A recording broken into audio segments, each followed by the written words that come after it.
এখন কেউ মালদা এসো না। হ্যাঁ ভাই, সত্যি কথা বলতে এখন কেউ মালদাতে এসো না, তার কারণ মালদার অবস্থা এখন অনেক খারাপ রয়েছে। ঠিক আছে, আমি রয়েছি এখন বর্তমানে মালদাতে যাচ্ছি বাড়ি।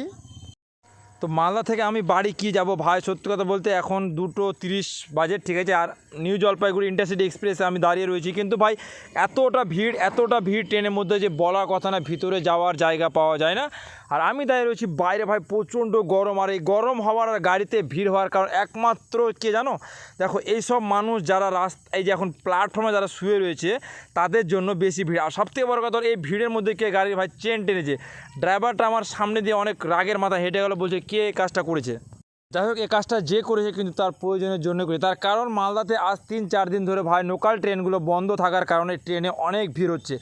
আর এই ট্রেনটা যেটা নিউ জলপাইগুড়ি যাচ্ছে ইন্টারসিটি এক্সপ্রেস, ভাই এটা এক্সপ্রেস না ভাই, এটা পুরো লোকাল। ঠিক আছে, সব জায়গায় স্টপেজ রয়েছে ট্রেনটার, সব জায়গাতে স্টপেজ। তার থেকে বড় কথা হলো এখন আমাদের মালদায় চলছে আমের সিজন, মানে এখন আম এদিক থেকে এদিক আর এদিক থেকে ওদিক আম ভাই মানে চালান করা হচ্ছে। আর এই চালানের মাধ্যম দিয়ে সত্যি কথা বলতে ট্রেনে প্রচণ্ড ভিড়, কারণ তোমরা দেখে বুঝতে পারছো কতটা ভিড়। আর এই সব মানুষগুলো যারা আমের ব্যবসা করছে ভাই, সত্যি কথা বলতে এই সময়তে মানুষ গাড়িতে ট্রেনে যাবে না আম যাবে না আমের সাথে পেটি যাবে, সেটা কিন্তু বলা বিশাল বড় দায়। তার কারণ অনেকই ভিড় হচ্ছে গাড়িতে এখন।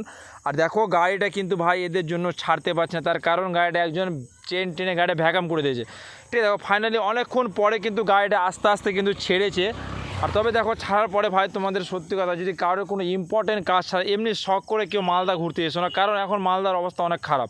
সত্যি কথা বলতে লোকাল ট্রেন বন্ধ করে দেওয়াতে গাড়িতে এতটা ভিড় হচ্ছে যে তোমাদের বলা কথা নয়। দেখো ভিতরে কত ভিড় দেখো।